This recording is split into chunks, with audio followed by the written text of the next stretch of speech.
Oke, baik. Bismillah. Assalamualaikum warahmatullahi wabarakatuh. Selamat pagi, salam sejahtera bagi kita semua. Pada kesempatan kali ini kita akan belajar tentang ilmu ekonomi untuk SMA. Melanjutkan dari pembelajaran yang kemarin, kita akan belajar tentang sistem ekonomi komando. Ya, artinya ada satu komando yang mengomandoi suatu jalannya ekonomi. Ya, jadi kalau komando itu kan arahan teman-teman ya, atau enggak apa namanya arah ya, mengomando seseorang yang mengatur ya. Komando itu seorang yang mengatur artinya. Sistem ekonomi yang mengatur itu. Kalau lebih lebih singkatnya, lebih mudah dicernanya seperti itu. Jadi sistem ekonomi komando ini kita bahas dulu tentang apa?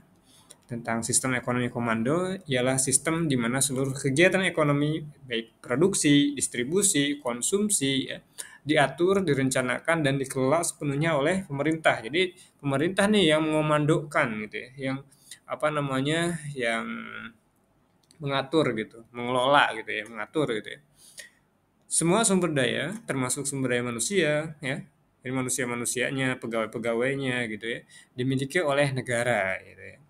Peran individu atau swasta hampir tidak ada karena masyarakat ya hanya bertindak sebagai pelaksana rencana pemerintah. Jadi segala sesuatunya dikomandoi oleh negara gitu ya. Ini sistem ekonomi komando gitu ya. Sistem ini sering diterapkan di negara-negara yang menganut paham komunis ya, seperti Kuba gitu ya, atau enggak Korea Utara ya teman-teman. Korea Utara itu tentu ekonominya itu diatur oleh pemerintah gitu. Nah, ciri-ciri sistem ekonomi komando yang pertama kepemilikan negara, jadi dimiliki oleh negara. Kedua, atau kita jelaskan dulu, semua alat ya, sumber produksi adalah milik negara. Hak milik pribadi tidak diakui di sini. Nah, kebijakan terpusat ya. Jadi seluruh kebijakan perekonomian direncanakan oleh pemerintah melalui perencanaan terpusat central planning. Jadi ada perencanaan-perencanaan. Jadi pemerintah itu yang merencanakannya terkait dengan ekonomi ini gitu ya. Pengaturan pekerjaan oleh pemerintah. Jadi rakyat tidak bebas memilih pekerjaan karena pekerjaan telah ditentukan oleh pemerintah. Misal nih si A kerjanya di bagian pertanian ya, si B kerjanya di bagian industri ya, si C kamu bagian jasa ya, si D dan seterusnya gitu ya. Jadi semuanya itu dikelola oleh negara ya, termasuk tadi si pekerjanya ditentukan oleh negara. Kalau di Korea itu sering saya dengar ya terkait dengan informasi-informasi bahwasanya setiap manusia itu, setiap orang, setiap rakyat di sana itu dikelola oleh negara dan diperintahkan untuk bekerja sesuai dengan bidang-bidangnya. Nah, misal nih, tadi mungkin si Salim ya, dia dipekerjakan, diperintah bekerja di bagian pertanian ya. Si Dudu misalnya, dia diperintahkan untuk bekerja di bagian industri gitu ya.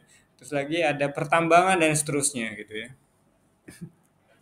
Tidak ada peran swasta. Nah, ciri-ciri sistem ekonomi komando yang terakhir adalah tidak ada peran swasta. Jadi tidak ada peran swasta di sana gitu loh.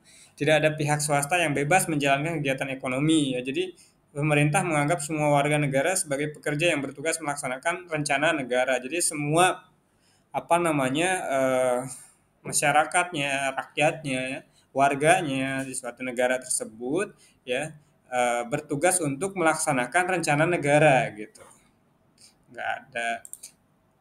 Nah, kelebihan sistem ekonomi komando itu apa aja sih? Yang pertama, tanggung jawab pemerintah. Jadi segala sesuatu pemerintah bertanggung jawab penuh terhadap perekonomian sehingga kesenjangan sosial dapat diminimalkan ya. Mungkin jarang ya kesenjangan ekonomi karena rata semuanya. Si A kerja di B dengan gajinya segitu gitu ya. Jadi semuanya rata gitu.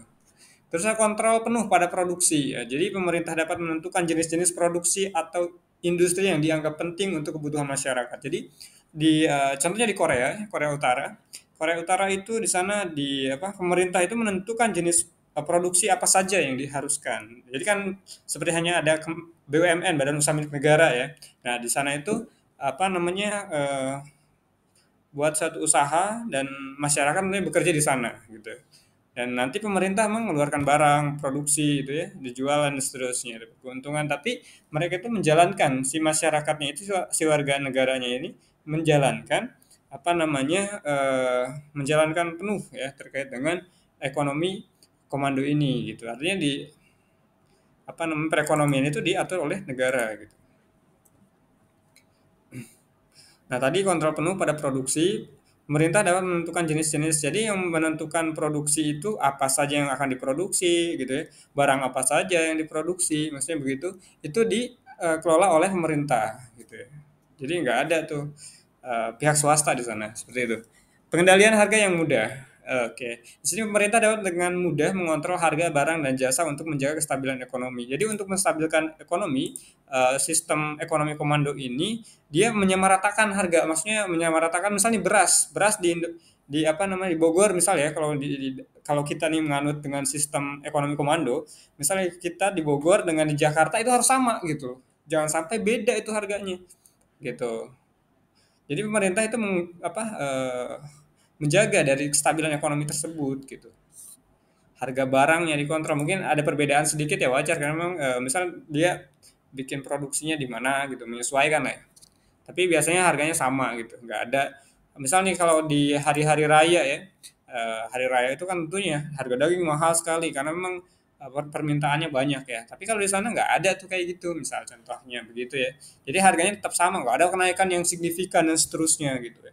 Nah, stabilitas ekonomi lebih terjaga dan jarang terjadi krisis ketika menggunakan sistem ekonomi komando. Kita pernah dengar nggak di Korea Utara itu dia krisis ini gitu ya, mungkin jarang, terkecuali mungkin bencana alam gitu, banjir dan seterusnya, sehingga yang harusnya terjadi panen gitu ya, panen padi ya, karena memang terjadinya gejala banjir misalnya, sehingga itu terjadi ya krisis pangan di akhirnya seperti itu.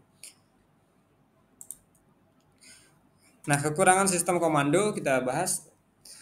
Minimnya kebebasan individu ya. Jadi masyarakat tidak bebas memiliki atau mengelola sumber daya dan memilih pekerjaan. Jadi sistem ekonomi komando ini segala sesuatunya diatur oleh negara tadi. Jadi semua orang, semua warga ya atau masyarakat tidak bebas memiliki gitu atau mengelola sumber daya yang dimiliki dan memilih pekerjaan. Itu diatur oleh negara.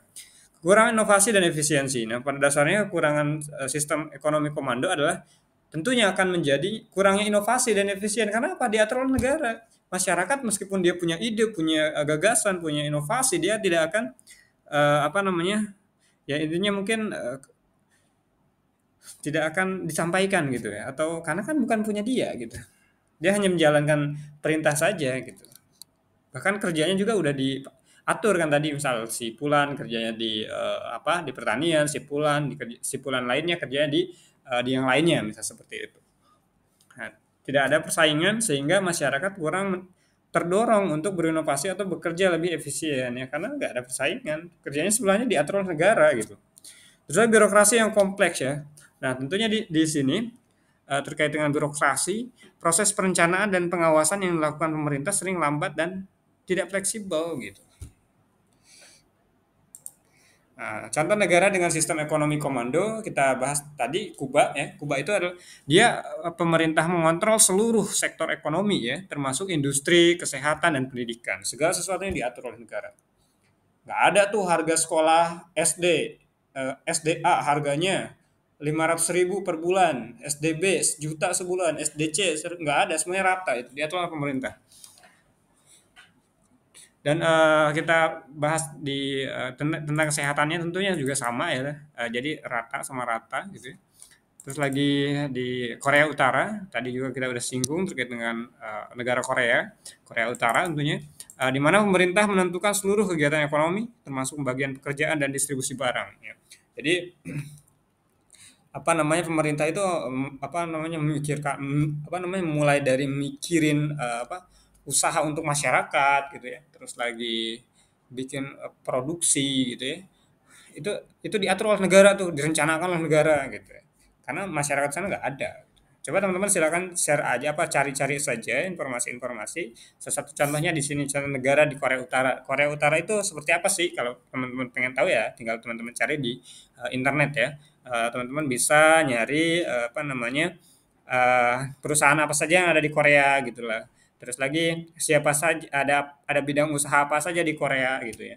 Terus bagaimana sistem ekonominya di Korea juga. Gitu. Oke, teman-teman, kesimpulannya terakhir ya, sistem ekonomi komando cocok untuk negara yang ingin menciptakan pemerataan dan menghindari eksploitasi individu ya. Namun tentu ya sistem ini memiliki banyak keterbatasan terutama dalam mendorong inovasi dan efisiensi. Karena diatur oleh negara, siapa yang mau berinovasi gitu. Misal kita punya rakyat ya, ngapain gue punya inovasi buat negara gitu ya. Misal contoh seperti itu. Sulit juga, kita nggak ada akses ke sana kan gitu, seperti itu kira-kira teman-teman. Oke teman-teman, itu saja terkait dengan pembelajaran sistem ekonomi komando ya. Demikian, terima kasih. Nanti kita akan lanjutkan di sistem ekonomi campuran.